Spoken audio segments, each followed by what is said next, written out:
오직 예수님. 할렐루야. 아멘. 성부 하나님, 성자 예수님, 성령 하나님께 찬양과 경배와 영광을 세세토록 드립니다. 아멘. 예수님밖에 없습니다. 아멘. 십자가와 죄인밖에 없습니다. 아멘. 천국과 지옥밖에 없습니다. 아멘. 아멘. 믿음으로 승리하기를 축원합니다. 아멘. 꼭 우리의 핵심 신앙들입니다. 어떤 것을 공부해도 이제 우리가 말씀드린 이 신앙으로 균형을 맺어야 됩니다. 아멘. 오늘은 성경 종말론 도표 그다음 10가지 가지고 반복되고 오늘은 정말 마지막입니다. 이제 성경 종말론 구조 이것이 오늘 끝맺음하고 이제 다음 주부터는 성경 종말론 통일장 단원으로 들어가겠습니다. 이 도표는 힌들 교회 카톡방이나 힌들 포털에 들어오시면은 그대로 사용할 수 있겠습니다. 오늘 설교 제목은 성경 종말론 구조 통일장 마지막 번째입니다. 마태복음 24장 3절 하나님의 말씀을 받겠습니다. 예수님께서 제자들과 마지막 대화입니다. 제자들이 질문했거든요. 주님이 오실 때 주의 임하심과 세상 끝에는 무슨 징조가 있사옵니까? 계시록이나 다니엘서나 마태복음 24장 25장은 일종의 다 징조예요. 예언이 그대로 이루어지는 겁니다. 그래서 오늘은 마지막 대예언서 전체의 통일장 이 징조들을 모든 내용들을 어떻게 통합하고 융합하고 한 장에다 묶을 것인가 오늘 마지막 시간입니다. 도표 보겠습니다. 성경 종합 통합 구조입니다. 오늘은 이 도표에다가 이건 기본입니다.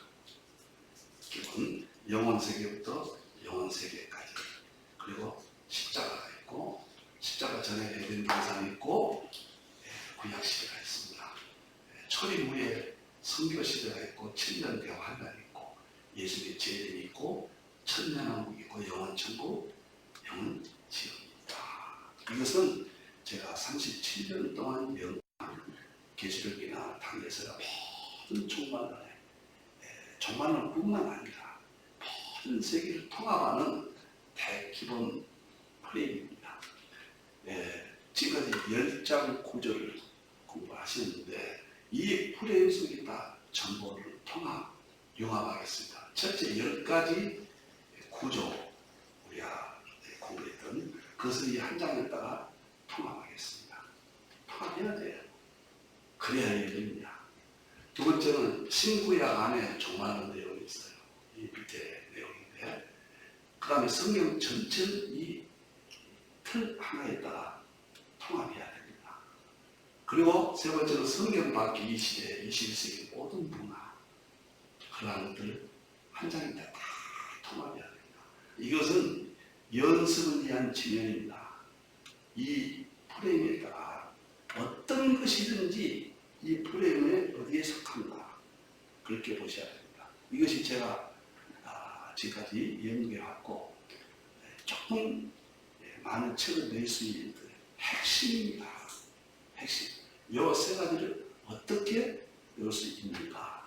그 다음에 성경 종말론 통합 내용을 보면 첫째는 종말론 안에는 성경 종말 안에는 신약 공화복음 마태복음 24장 25장을 그 틀 속에 통합해야 됩니다.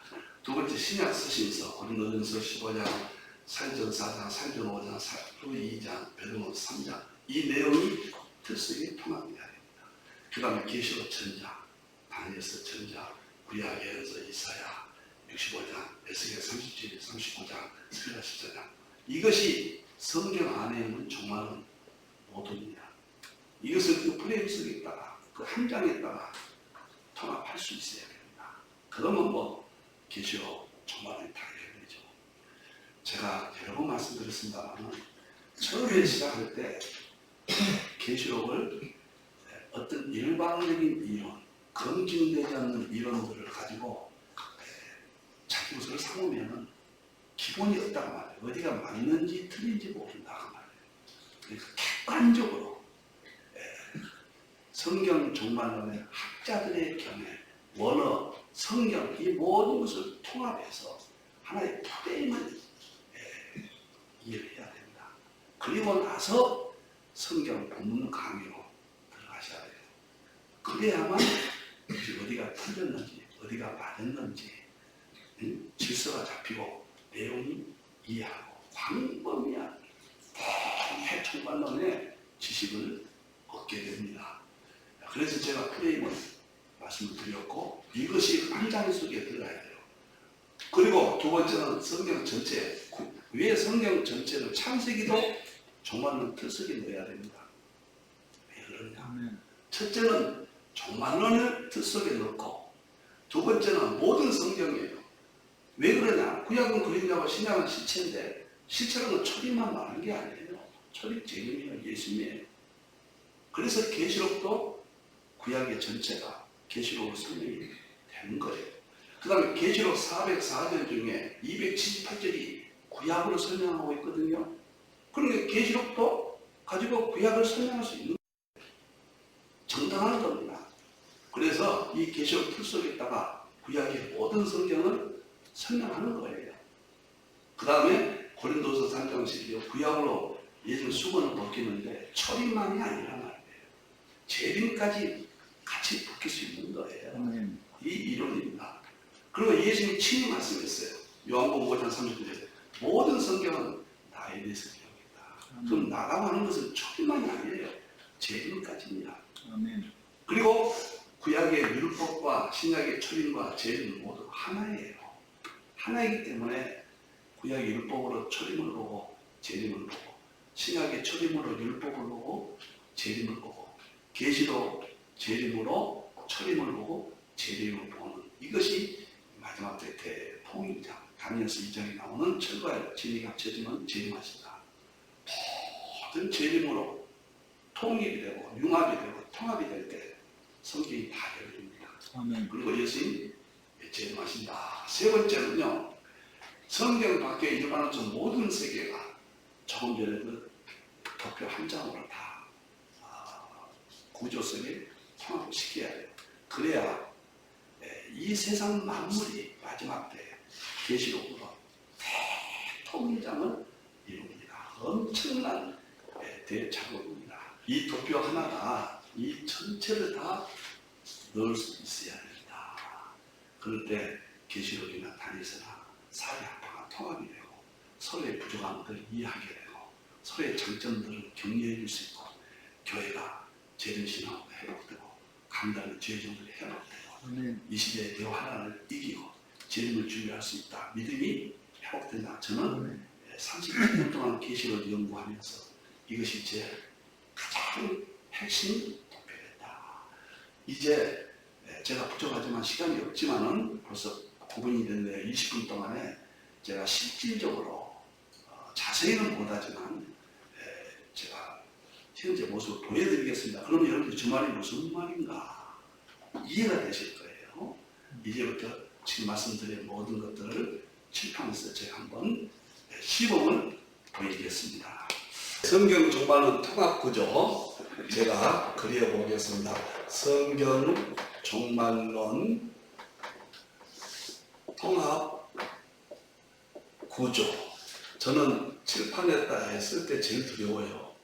글씨를 너무 제가 잘못 쓰거든요. 자, 이게 영원에서 영원까지 쭉 선을 긋습니다. 그리고 이 공간을 넓게 쓰기 위해서 십자가를 여기다 그리겠습니다. 그리고 에덴 동산이 있고요. 구약이 있습니다. 십자가를 중심으로 해서 3등분 해야 돼요. 정확히. 하나, 둘, 셋. 이렇게 3등분 해야 됩니다. 그리고 이제 여기를 기본 틀입니다. 천년 왕국. 다 이렇게 합니다. 이거는 영원 천국, 영원 지허. 여기는 7년 대 흔들리네요. 7년 대환란. 예수님 재림이 여기입니다. 이렇게 되겠습니다. 그리고 여기는 선교시대, 2000년 선교시대. 이것이 저의 기본 틀입니다. 네. 자, 그러면은 이 틀을, 기본 틀에서 10가지 구조를 우리가 여러 차례 공부를 했습니다. 이제 10가지 구조를 이 틀에 또 어떻게 통합하는가 보겠습니다. 첫 번째가 영혼부터 영혼까지 시편 90편 2절. 첫 번째 도표였거든요. 그래서 영혼부터 영혼 전입니다. 영혼까지 들어갔습니다. 그리고 초림, 에덴, 구약, 선교시대, 천년 대화다, 재림, 천년왕. 이것이 영혼부터 영혼까지의 기본 틀입니다. 첫 번째 도표를 이제 그렸습니다. 두 번째는 70일이에요. 70일에는 다니엘서 9장 24절부터 27절까지 중에서 초림과 재림을 조직하는 거예요. 참 놀라워요. 그러면 70일에 자세히 설명하지 않겠습니다. 71을 보면 25절에 예루살렘을 증거하는 영이 날 때부터, 영이 언제 났냐? 여기서 정해집니다. 영이 457년에 영이 났어요. 영이 날 때부터 7일가 지나고 49년. 그리고 7일가 지나고 62일가 지납니다. 424년. 이것은 예루살렘 성이 중건되고, 그리고 예수님이 이 땅에 오신다. 기름만은 예수 그리스도가 이 땅에 오시는 겁니다. 초림이에요. 초림. 이게 다니엘서 9장이죠. 24절, 27절이죠. 오늘 처음 들으신 분 이해가 안 될 겁니다. 또 조금 준비가 덜 되면 이해 안 될 수 있습니다. 일방적으로 제가 이해되시든 안 되시든 쭉 이렇게 하는 것이라는 것을 설명을 드리겠습니다. 자, 다니엘 9장 27절에 25절은 이렇게 설명이 되었습니다. 26절은 어떤 일이냐? 예수님이 오셔가지고 이제 그가 끊어지고 십자가 사건이 나타납니다. 그리고 한 왕이 이때 나타납니다. 그리고 성소가 해파되고 성읍이 해파되고 그 다음에 황폐케 되고 이때부터 전쟁이 끝까지 여기까지 전쟁이 있어요. 물론 재림하기 전까지는 여기까지지만은 천년왕국 끝에까지 전쟁이 확대시켜 보겠습니다. 그리고 이것이 26절이에요. 다니엘 9장 26절. 26절이 지난 다음에는 끝에 그가 한 이래 동안에 언약을 정해요. 이것이 적그리스도가 나타난다. 그가 나타난다. 한 일에 7년 대환란이 있다. 그리고 7년 대환이 끝나면은 허물이 마치고, 여기서 그것이 24절입니다. 다니엘서 9장 24절. 허물이 마치고 죄가 끝나고 7가지 사건이 나타납니다. 허물 마치고 죄가 끝나고 죄악의 영성 뜨고 이상과 연임하며 거룩한 자가 기름받는 재림, 기름 부음 받습니다. 예수님 재림하셔서 천년왕국 왕으로 오십니다. 자, 두 가지 도표를 이 도표 하나 있다가 통합을 시켰습니다. 다 돼요. 누구나 조금만 하십니다. 여러분들이 이거 제가 10장의 도표를 제시했잖아요. 그거 공부만 30분 걸리니까 하루에 5시간만 처음부터 들으면은 전체 10장을 다 들어요. 하루면 끝납니다. 하루 전체를 보시면 돼요. 그리고 2-3번만 해보세요. 누구든지 이 도표는 캡tura 이해를 하게 됩니다. 자, 세 번째 도표는 계시록 전체 도표였어요. 계시록으로 재림 구조 프레임을 짠 겁니다. 그것은 계시록 1장 19절 내 본 것과 이제 있는 것과 장차 될 일. 세 번째 구조는 계시록에 내 본 것은 여기입니다. 여러분 1장 19절이에요. 내 본 것입니다. 요한복음. 이제 있는 일은 계시록 1장 19절 이제 다 쓸 수 없으니까요. 이렇게 하겠어요.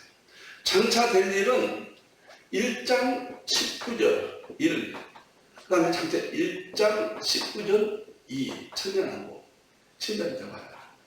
이것이 계시록의 구조입니다. 이것이요. 참 놀랍죠. 놀라워요. 계시록의 구조 아무것도 아니에요. 그러니까 여기에다가 네 번째는 7개의 구조가 삽입이 되어야 됩니다. 우리가 네 번째 구조가 7개의 구조였죠. 계시록 1장 11절에 에베소, 스무나, 버가모, 라오디게아 7개에 전하라. 2장 3장 내용은 어디에 속하느냐? 여기에 속합니다. 하나, 둘, 셋, 넷, 다섯, 여섯, 일곱. 에베소, 스무나, 버가모, 두아디라, 사대, 빌라델피아, 라오디게아. 구조가 이쪽에 들어갑니다. 네 번째 구조가. 그리고 다섯 번째 구조는 라오디게아의 구조예요. 이 시대에. 이 부분만 크게 생각하면 됩니다. 이것이 다섯 번째 구조가 이쪽으로 들어갑니다. 그래서 라오디게아 교회는 1장 14절에 라오디게아라는 말은 민주주의 시대가 온다. 15절 16절은 두물이 약치니까 종교 다운지 시대가 온다. 그 다음에 17, 18, 19는 벌거벗은 수치 세속주의다. 그리고 20절, 21절은 예수님께서 계시록을 먹고 이기게 하시고 우리가 보좌에 들어간다. 이것이 다섯 번째 구조였습니다. 그 다음에 여섯 번째 구조는 뭐였느냐? 7년 대환란 구조였죠. 이틀 그대로 있어야 돼. 상명해야 돼. 바뀌면 안 됩니다. 이것만 이해되시면 아무것도 아니에요. 계시록 정말 어렵지 않습니다. 그러나 어떤 프레임이 없을 때는 이 세상의 모든 것 중에 제일 어려운 책입니다. 그러나 하나님께서 알 수 있도록 다양하게 감춰 놓으셨어요. 그래 주의종들이 각자 나름대로 다 연구를 하시죠. 저는 이렇게 하고 있습니다. 7년 대환란은 이제 세 가지 틀이 있습니다. 이건 다니엘서 9장 27절이요. 한일의 7년. 예수님께서 마태복음 24장 8절에 환란의 시작이라. 환란 시작이 있습니다. 그 다음에 중간에 마태복음 24장 15절에 멸망에 가해한 미운 물건이 서거든 도망가라. 왜 이것이 중간이냐? 중간이란 말은 없어요. 근데 다니엘서 12장 11절 12절을 보면 미운 물건이 세울 때부터가 여기거든요. 그래서 중간이 되는 겁니다. 좀 전체를 막 이렇게 말하면 어렵습니다. 이해 안 되셔도 돼요. 끝나시면 여러 번 들으세요. 계시록 정말의 마지막에 핵입니다. 삼위일체가 완성됩니다. 예수님이 제일 말씀입니다. 이 시대의 포인트입니다. 복음에 반드시 정복하셔야 돼요. 그래서 마태복음 24장 29절에 환란 후에 그래서 7년 대환란이 조직이 됐고 여기에서 7년 대환란에 대한 20분 됐네. 빨리 하기 큰일 났네요. 정말 너무 안타깝네요. 오늘 40분까지 대충이라도 하겠습니다. 40분까지. 여기가 환란 후고 그 다음에 계시록의 이 구조 가운데 대부분의 여기는 다니엘서 12장 12절에 제사와 예물이 적그리스도가 금한다. 합지를 이쪽으로 해석했죠. 그래서 32일 나오고 45일이 남았다. 설명하지 않겠습니다. 빨리 진행하기 위해서. 이런 구조가 돼야 되고 제 이름은 여기고 여기까지 강한다. 그리고 대부분의 그 다니엘서 12장 7절에 한때 둘때 반때 성대 그 이야기가 바로 이 전산연방이에요. 계시록 12장의 히브리 여자가 1290일 동안 한때 둘때 반때 그 다음에 계시록 11장의 두 증인들이 1290일 동안 예언한다. 그 다음에 계시록 13장의 짐승이 42달 동안 지배한다. 이게 전부 이쪽입니다. 이렇게 계시록의 구조를 봤습니다. 그 다음에 일곱 번째는 부활 휴거예요. 고린도서 15장에 첫째는 예수님이 부활하시고, 첫째 부활은 여기 예수님이 부활하셨습니다. 고린도서 15장 부활의 첫 열매는 예수님이시고, 그 다음에 그에게 붙은 자, 예수님 재림할 강림하실 때 붙은 자, 의인들이 부활해서 천년왕국 들어가는 겁니다. 그 다음에 그 후에는 나중이니 천년왕국 후에 나중 부활이 있습니다. 그것이 계시록 20장 11절부터 15절 나중 부활 바다가 내주고 부활이 이렇게 들어갑니다. 7번째. 8번째는 무엇이냐? 천년왕국의 구조, 재림부터 천년왕국. 여기 재림부터 이제 이 영원 천국까지 구조가 8번째 구조였습니다. 그래서 천년왕국은 영적인 게 아니고 참차 될 일이니까 6번이나 있다고 했으니까, 그러면 천년왕국은 7년 대환이 끝나고 재림함으로써 시작되고, 이때는 1절부터 20장 1절부터 3절은 마귀가 강건됩니다. 그 다음에 진술표를 받지 않은 자들이, 순교자들이 데살로니가 전서 4장에 휴가하는 사람들이 다 여기 들어갑니다. 천년왕국 가서 왕권을 누리고 우리가 삽니다. 그리고 천년왕국 끝에 계시록 20장 7절부터 10절까지 고과 마국 전쟁 설명하지 않겠습니다. 그 다음에 20장 11절부터 15절까지 악인들의 부활, 백보자 심판, 그리고 영원 천국, 영원 지옥에 들어갑니다. 이것이 천년왕국 재림부터 영원 천국까지 구조입니다. 8번째는 통일장 세축이 뭐냐? 가장 중요한 것이 초림 후에 2000년 동안 첫째 A축이 있다. A축. 두 번째는 7년 대환 B축이 있다. 세 번째는 천년왕국에 대한 세 가지 축이 있다. 이 세 축을 조직적으로 이해하지 못하면 안 된다. 그리고 10번째 구조는 뭐였는가? 그러면 성도의 신분은 어떻게 되느냐? 성도는 에덴 동산의 아담이 최초다. 이건 하나님의 형상이다. 하나님의 형상. 그리고 구약시대의 범죄함으로 하나님의 형상 잃어버렸다. 예수님이 오셔서 이때는 영적으로 우리가 구원, 하나님의 형상을 영적으로 받게 된다.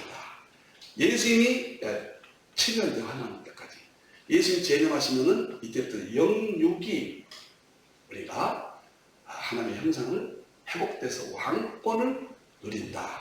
그리고 영원 천국은 영육이 하나님의 형상을 입은 우리들이 하나님과 영원토록 시공간이 없는 곳에서, 여기는 시공간이 있어요.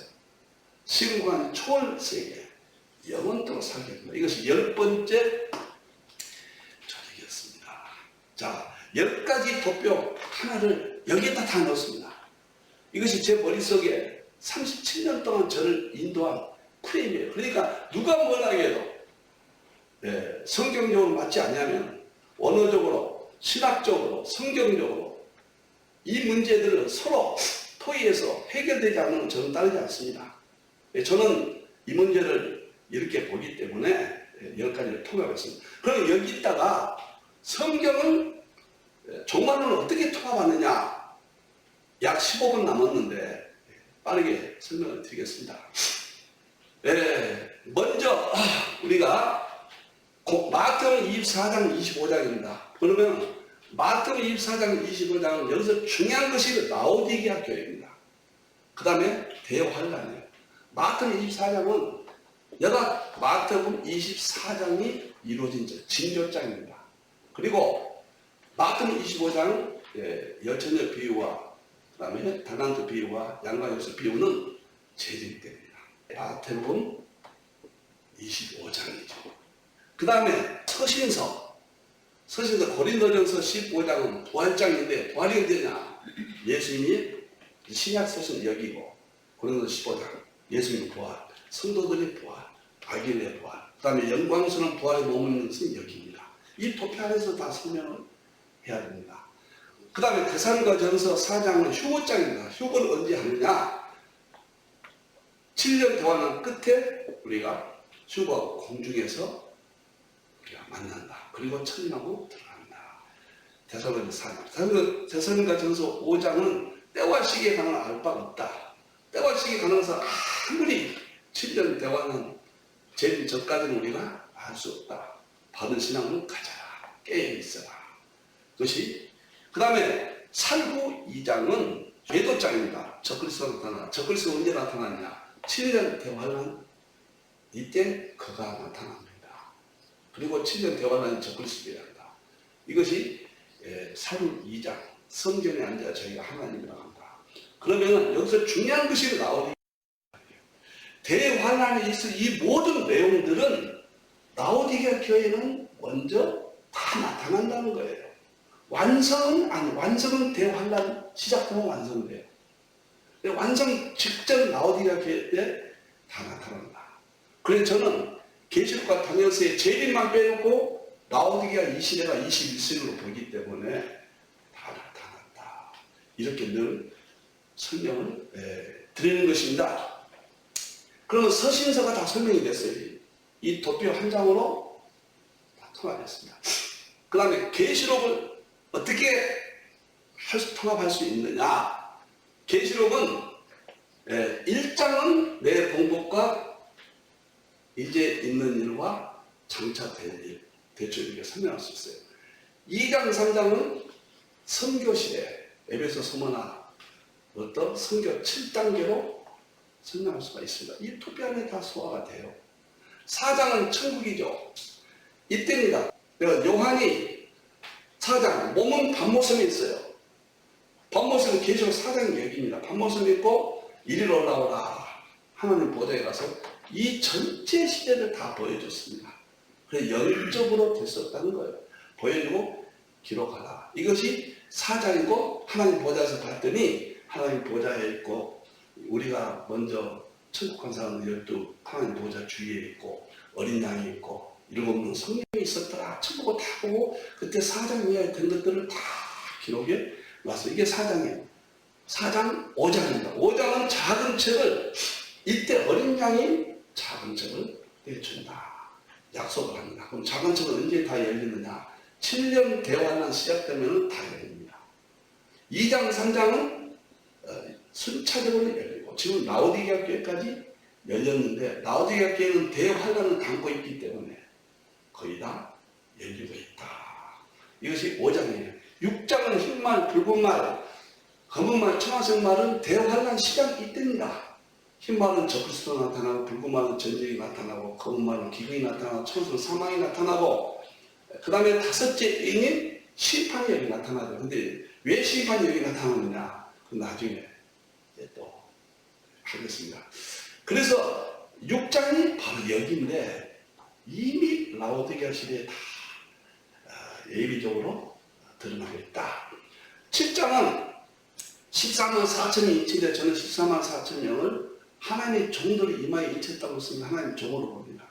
하나님 종들이 언제 인치냐? 7년 대환란 인쳐서 이때 감당하도록 해준다. 7장. 8장은 나팔장이에요. 첫째 나팔, 둘째 나팔, 셋째, 넷째 나팔. 네 나팔은 언제냐? 바로 대환란 시작의 또 내용이에요. 왜 그러냐? 설명을 하지 않겠습니다. 이제 이어서 계속 합니다. 그리고 9장에서 황충제와 유구라의 전쟁은 황충제와 유구라의 전쟁은 저는 여기 중간이에요.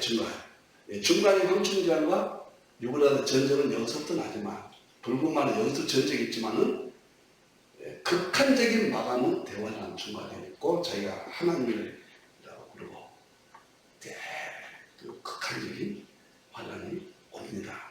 그래서 8장. 자, 이렇게 진행이 8장까지 되고 9장까지 됐고 10장은 계시록 10장은 작은 책을 먹어버리고 다시 얻느라. 언제 먹느냐? 7년 대환란 시작되면 이때 작은 책은 완전히 열려서 먹습니다. 지금 라오디게아 교회니까 가볍게 먹기 시작한 거죠. 지금 많이 열렸잖아요.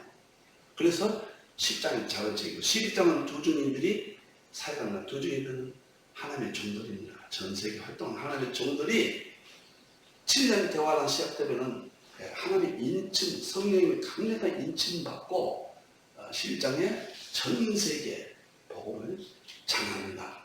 지금은 라오디게아 시대입니다. 아직 7년 동안은 시작이 아니에요. 어떤 것도.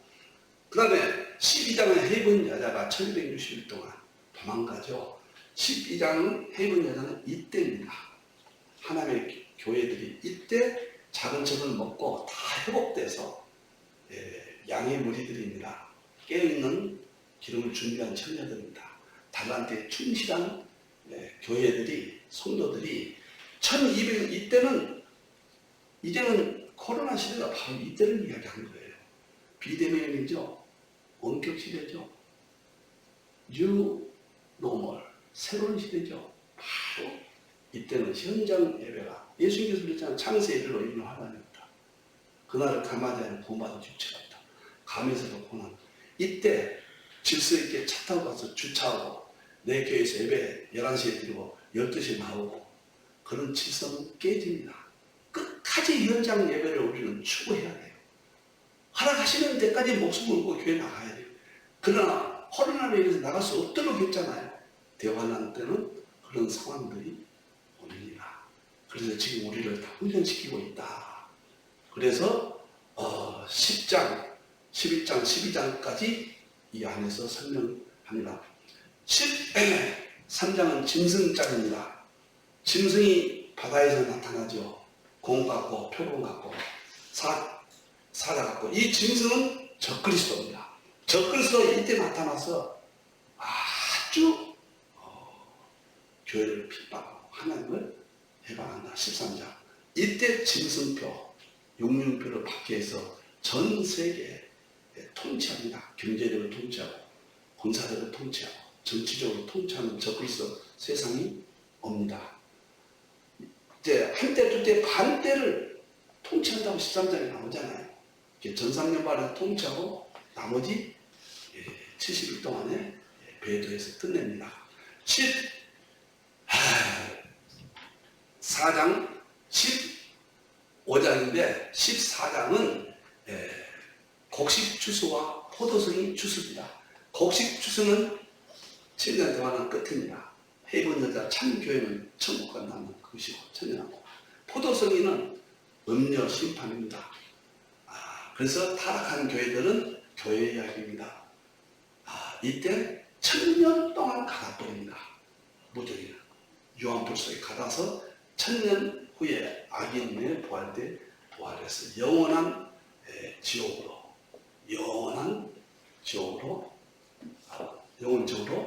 들어갑니다. 이것이 14장이고 14장에 보면은 영원한 복음이 전 세계적으로 다 증거된다고 하잖아요.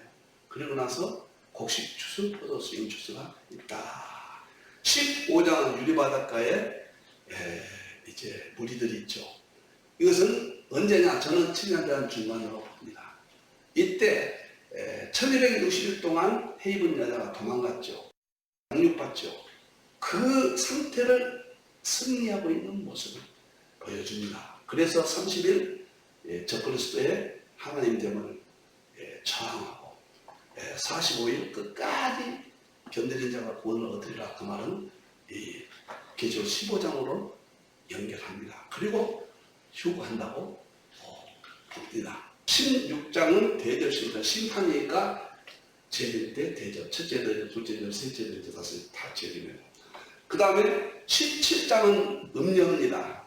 종교다운지 오늘 이 시대로 옵니다. 그때 음녀 나타나는 바로 이때입니다. 18장은 음녀의 심판이니까 재림 때 이때입니다. 환란 후에. 19장은 예수님 재림으로 백마 타고 오시죠. 바로 이때입니다.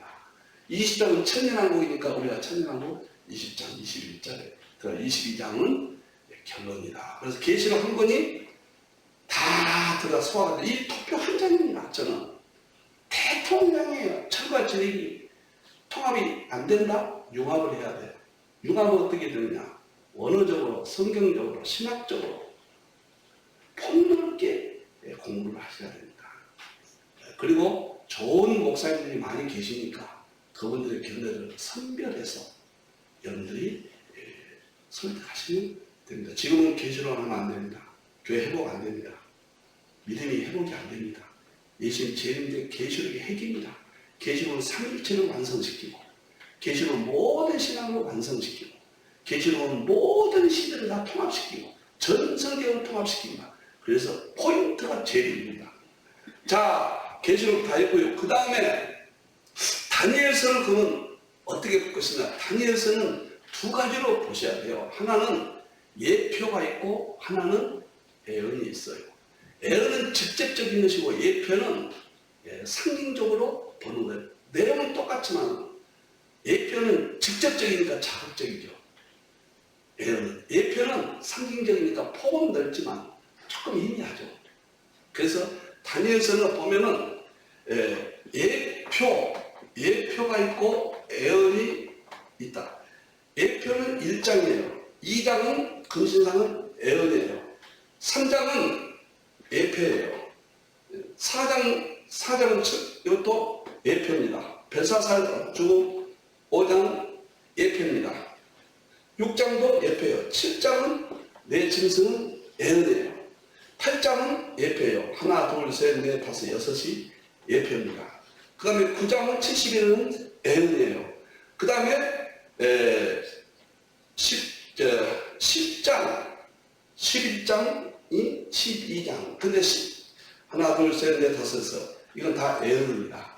그러니까 예언은 직접적으로 할 수 있고 예표는 상징적 해석으로 해서 적용을 시켜가지고 해석하는 겁니다. 구약은 신약의 예표가 될 수 있는 거예요. 구약 전체는 신약의 예표예요. 예표라고 해서 신약으로 약화시키면 안 돼요. 예표나 예언은 똑같은 겁니다. 이렇게 분리가 되어 있다고 말이에요. 그런데 다니엘서는 뭐냐? 구약을 읽을 때 예수님으로 참 초림 재림을 해야 되는데 주로 재림입니다. 마태복음 1장 15절에 예수님께서 다니엘이 말한 바 멸망에 가경한 민물 저 구약 안에 있는 그 왕들은 저 그리스도의 예표들이에요. 그걸 통해서 마지막 때 걸음한 곳에 서면은 도망가라 이렇게 되는 거예요. 그러면 다니엘서가 굉장히 어려운데 이렇게 보면 아주 쉬워요. 제 다니엘서를 보시면 아주 쉽습니다. 오늘은 못 알아들으실 겁니다.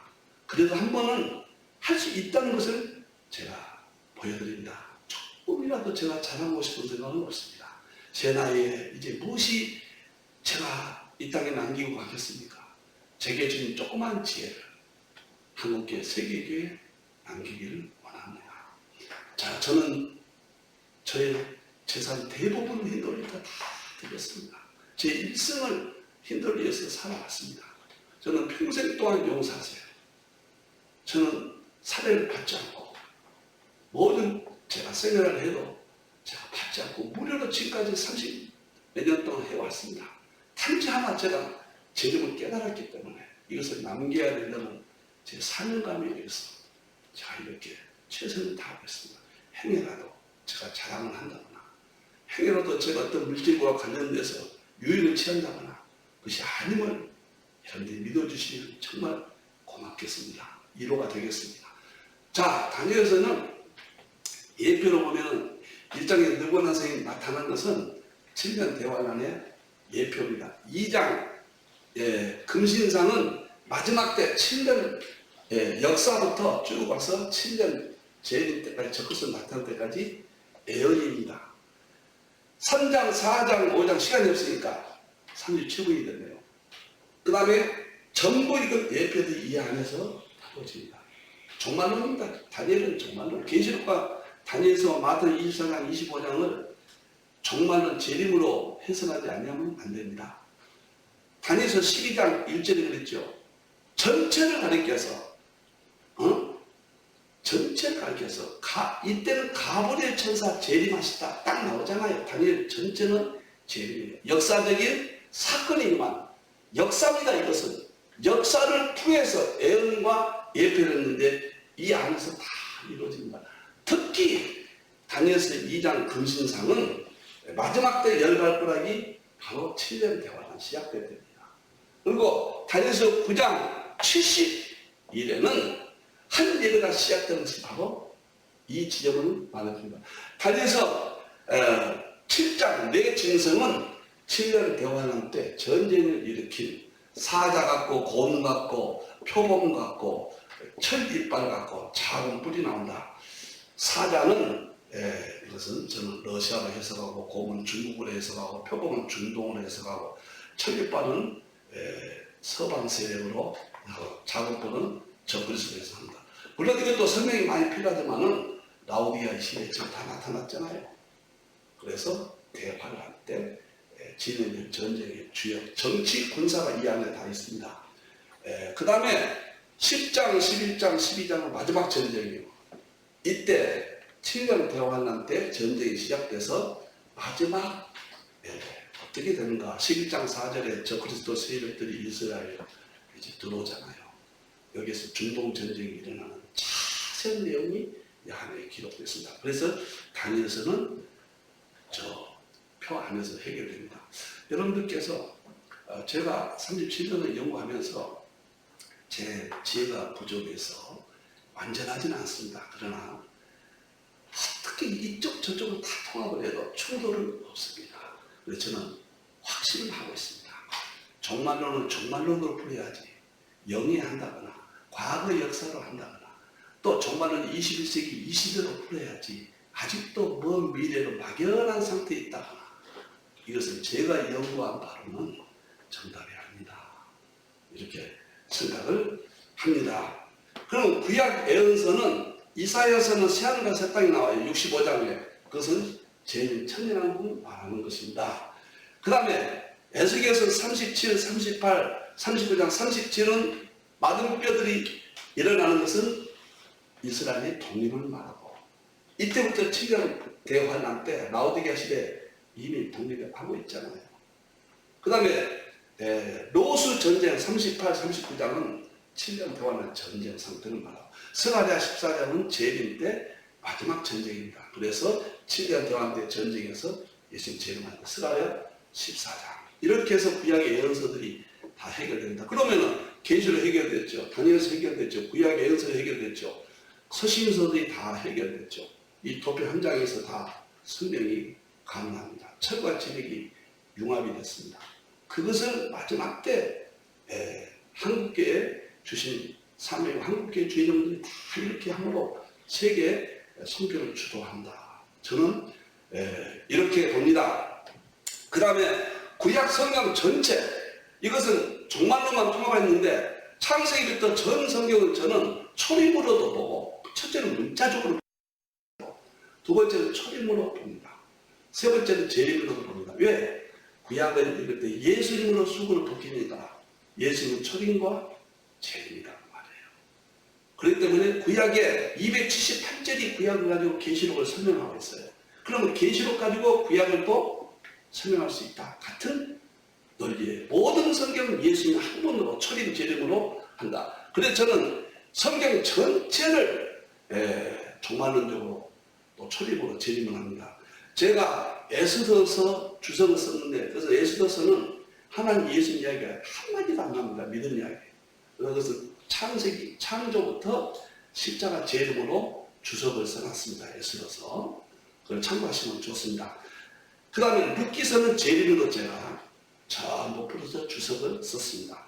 내기는 두껍게 하고 두 권으로 초림으로 내기는 다 예수의 초림 제3등이요 십자가거든요. 제가 풀어서 참 이렇게 했습니다. 스가랴에서는 지금 하고 있는데 대부분 다 재림으로 풀어서 주석을 썼습니다. 계시록으로 말할 것 없이 1800여 페이지 두껍게 종합계시록 강의라 2000페이지 가깝게 썼는데 그건 전부 재림으로 풀어서 했다는 것을 말씀을 드립니다. 그래서 전 성경은 제가 창세기 강의를 한 3000페이지 써놨는데 그것은 초림과 재림 두 가지로 제가 해석을 참 했습니다. 곧 출간을 할 예정입니다. 힌들 포털에 들어오시면 이 모든 것들을 다 보실 수가 있고 대부분의 책들은 설교 은행만 빼놓고는 그 제 많은 책들을 PDF로 무료로 다 가져갈 수가 있고 매일 새벽마다 읽기 내내 이 모든 것들이 설교로 예배를 인도하고 있습니다. 힘들게 예배를 많이 참여해 주시기를 바랍니다. 그럼 마지막으로 21세기 이 시대 대문화를 어떻게 이 도표에다 통합하느냐. 21세기 이 시대 대문화는 문화라는 게 뭐인가? 여러분들이 문화는 하나님의 창조의 세계예요. 창조를 우리가 일반론적이라고 그래요. 창조는 이게 뭐인가? 창조는 1차적으로 대표적인 자연이에요. 자연. 하나님의 일반적인 자연입니다. 자연은 뭐인가? 과학입니다. 과학.